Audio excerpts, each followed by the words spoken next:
Hi friends, welcome to the curious orbit. यहाँ हम science और टेक्नोलॉजी के नए ब्रेक थ्रूज को सिंपल और दोस्ती वाले स्टाइल में समझाते हैं। अगर आपको हमारी अपडेट्स पसंद आती है तो चैनल को ज्वाइन या सब्सक्राइब करना ना भूलें।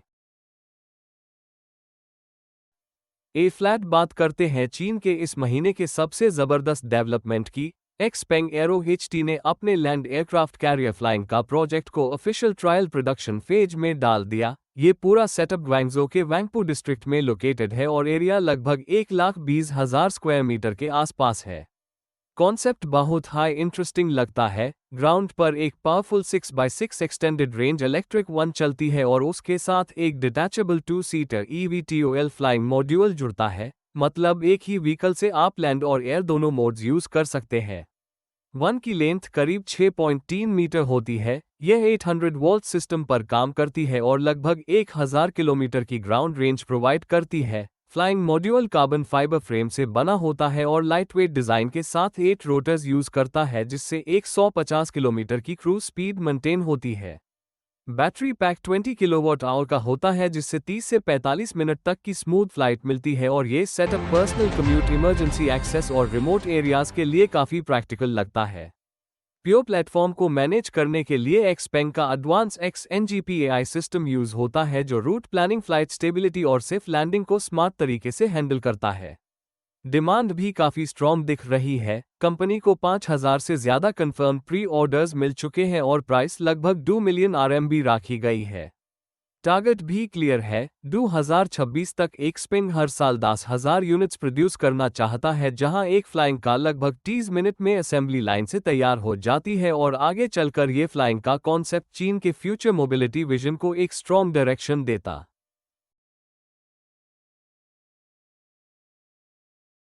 हेल्थ केयर साइड पर इस महीने चीन का सबसे strong breakthrough A bone new 02 oyster biogel inspired. से रिलेटेड है। जेजैंग यूनिवर्सिटी के सर रन शॉ हॉस्पिटल की रिसर्च टीम ने इस गेल को लॉन्ग रिसर्च के बाद डेवलप किया। यह जेल ऑयस्टर के अंडरवाटर स्टिकिंग मैकेनिज्म से इंस्पायर्ड है।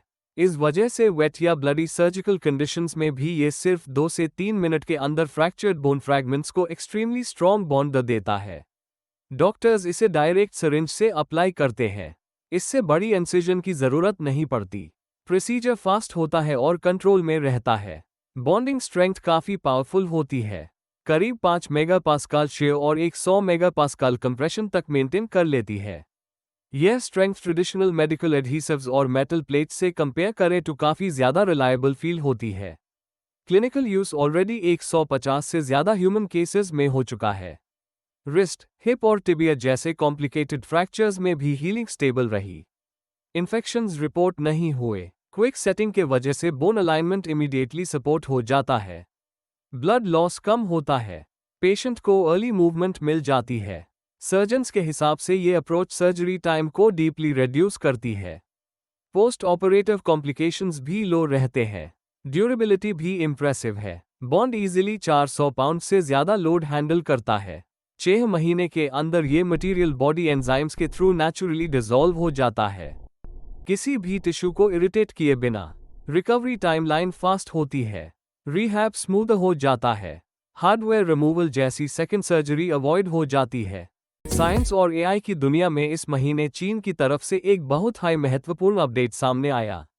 सिंघवा यूनिवर्सिटी और बीजिंग एकेडमी की डीप मॉडल रिसर्च टीम ने साइंसपीडिया का सोक्रेटिस नाम का एक एडवांस AI एजेंट इंट्रोड्यूस किया। यह सिस्टम 200 से ज़्यादा साइंटिफिक फील्ड्स को कवर करता है और इन सभी एरियाज में कॉम्प्लेक्स कॉन्सेप्ट्स को समझने के लिए तीनों लेवल के लॉजिकल स्टेप्स क्रिएट करता है। इस AI की सबसे खास बात इसका layered chain of thought graph system है। इसमें लाखों इंटरकनेक्टेड लॉजिक नोड्स होते हैं, जहां हर नोड एक रीजनिंग स्टेप को चेक करता है। यह ग्राफ्स इंफॉर्मेशन को धीरे धीरे बिल्ड करते हैं ताकि फाइनल आंसर प्योर लॉजिक पर बेस हो।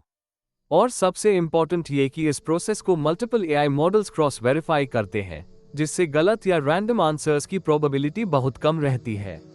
परफॉर्मेंस भी इम्प्रेसिव रही।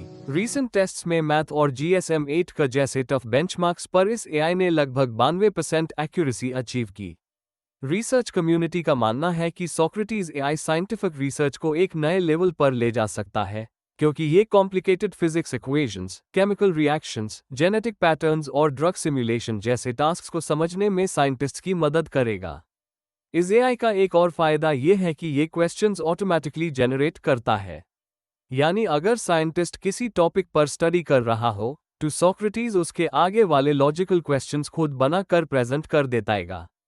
इससे रिसर्च डायरेक्शन क्लियर होती है और टाइम बचता है।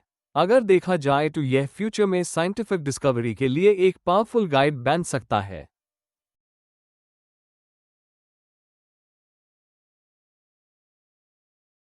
एनर्जी सेक्टर में इस महीने चीन ने एक बहुत इंपॉर्टेंट माइलस्टोन अचीव किया। वो गोबी डेजर्ट के रिमोट एरिया में TMSRLF-1 thorium molten salt reactor का कंटिन्यूअस सेफ रन कंफर्म हुआ। यह reactor liquid fluoride thorium salt पर ऑपरेट करता है। सिस्टम का टेम्परेचर लगभग 700 डिग्री सेल्सियस के आसपास मेंटेन होता है। और सबसे इंटरेस्टिंग बात यह है कि पूरा सेटअप लो प्रेशर एनवायरनमेंट पर रन होता है, जिससे सेफ्टी लेवल नेचुरली हाई रहता है। इस रिएक्टर का मेन साइंटिफिक हाईलाइट थोरियम 232 से यूरेनियम 233 का ब्रीडिंग प्रोसेस है। एफिशिएंसी लगभग 99% तक रिपोर्ट की गई, जो न्यूक्लियर टेक्नोलॉजी में एक बहुत हाई स्ट्रॉन्ग अचीवमेंट माना जा रहा है। रिएक्टर का डिजाइन फेल सेफ कॉन्सेप्ट पर बेस्ड है।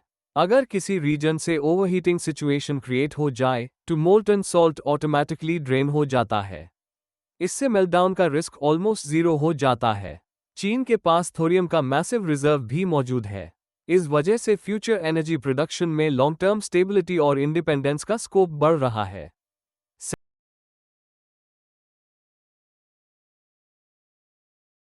सेमीकंडक्टर साइड पर भी एक पॉजिटिव डेवलपमेंट हुआ। APAC टॉक्स के बाद नेक्सपीरिया के ग्वांगडोंग प्लांट्स को फ्रेश एक्सपोर्ट एग्जेम्पशंस मिल गए, जिसके बाद उनके 5 नैनोमीटर पावर मॉसफेट्स और 6 चिप्स फिर से ग्लोबल ऑटो मैन्युफैक्चरर्स तक सप्लाई होने लगे। यह chips high voltage inverters, battery management systems और ब्रेकिंग मॉड्यूल्स में होते हैं, और एव इंडस्ट्री के लिए बहुत क्रिटिकल कंपोनेंट्स होते हैं। एक्सपोर्ट हाल्ट के दौरान ग्लोबल सप्लाई चेन पर काफ़ी प्रेशर बिल्ड हो गया था।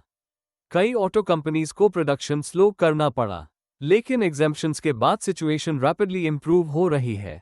मैन्युफैक्चरर्स को नोटिसेबल रिलीफ मिला और मार्केट में शॉर्ट टर्म स्टेबिलिटी वापस आ गई। यह स्टेप चिप इंडस्ट्री और एव सेक्टर के लिए एक बैलेंस सोल्यूशन की तरफ एक अच्छा सिग्नल देता। बस दोस्तों, आज का वीडियो यहीं तक। साइंस और फ्यूचर टेक्नोलॉजी की और इंटरेस्टिंग अपडेट्स के लिए द क्यूरियस ऑर्बिट को ज्वाइन या सब्सक्राइब करना ना भूलें। Thank you for watching. मिलते हैं नेक्स्ट वीडियो में एक और धमाकेदार अपडेट के साथ।